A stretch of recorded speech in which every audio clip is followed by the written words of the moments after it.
1460 WVOX.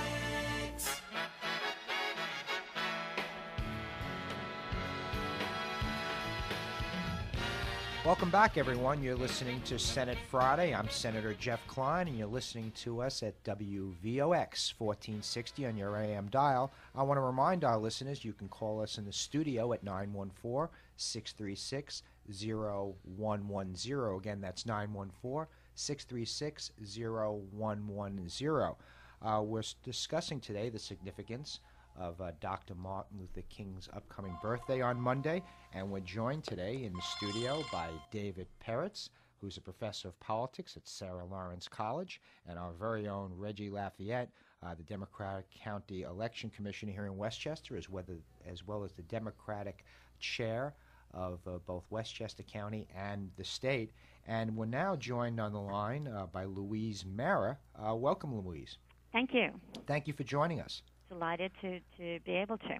Louise is the president of the New York Historical Society, where she recently presided over the Society's groundbreaking exhibit, New York Divided, Slavery in the Civil War, which explored New York's active role in the slave trade and challenged previous historical notions of New York as a beacon of freedom in the 19th century.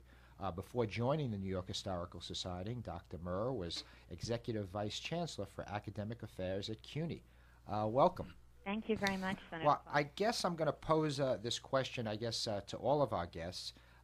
Here we are about to celebrate Dr. King's birthday on Monday, and I guess everyone, of course, knows about the 1954 landmark Supreme Court decision of Brown versus Board of Education, which desegregated public schools.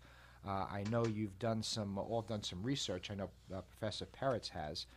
What are the lasting effects of Brown versus Board of Education, and are schools truly integrated?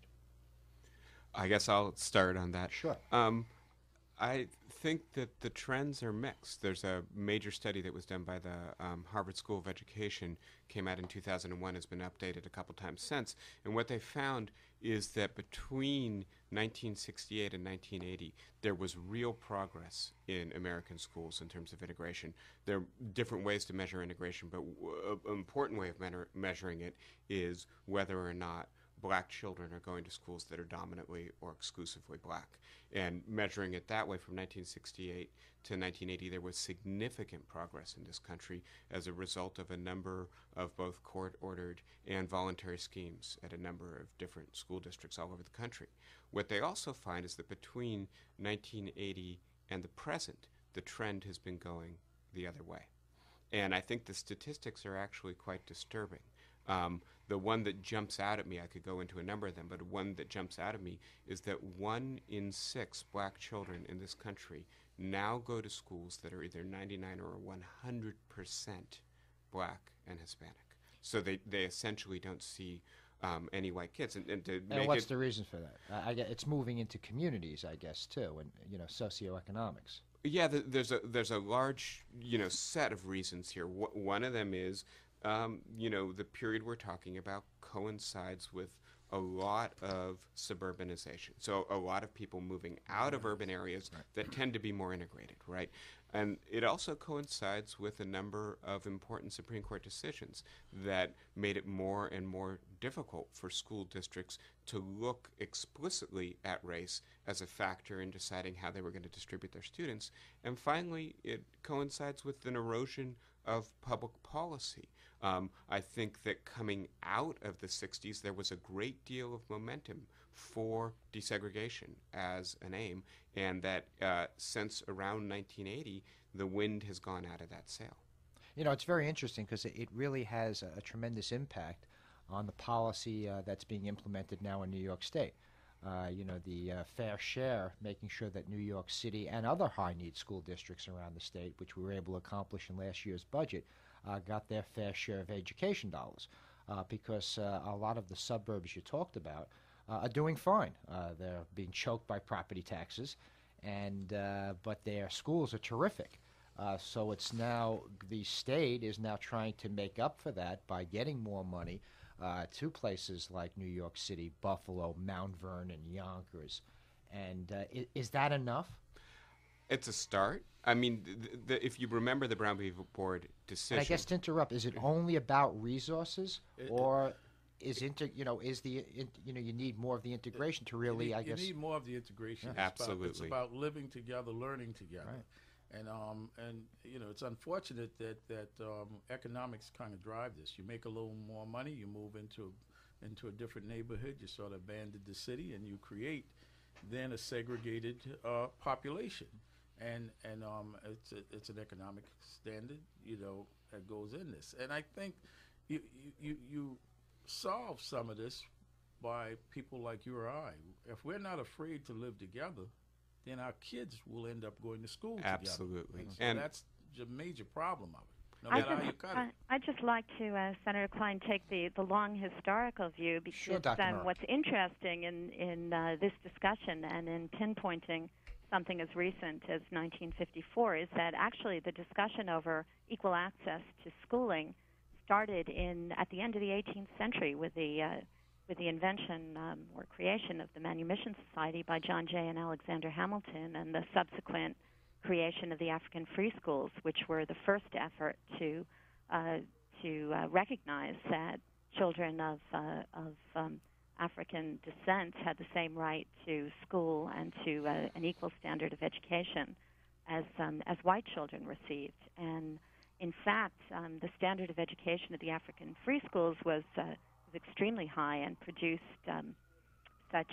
luminaries as the first African-American physician in this country, James McCune Smith, and many other voices of the abolitionist movement. And those schools were actually merged into they were created in New York, and they actually merged into the New York City public school system when it was created later on in the 19th century. But the will to certainly to provide equal education stretches back very, very far, and certainly many of the participants and leaders of the African free schools tried very, very hard to argue for integration in the school system, not just separate but equal, but equal. Interesting. Yeah, I mean, and that goes back to Brown v. Board, which said very clearly that separate but equal is inherently unequal. It's the separate part in addition to the funding issue. So yes, by all means, let's do more to address the funding. When I was getting ready to come in, I just looked up the statistics on New York City, where I live, as opposed to Bronxville, where I work. Right, New York City, Black and Hispanic students make up 72% of the schools. This expenditure per pupil is $11,600. In Bronxville, where I work, white students make up 99% of the student body. The expenditure per student is $18,800. So these schools are separate and unequal, and we need to fight both fronts.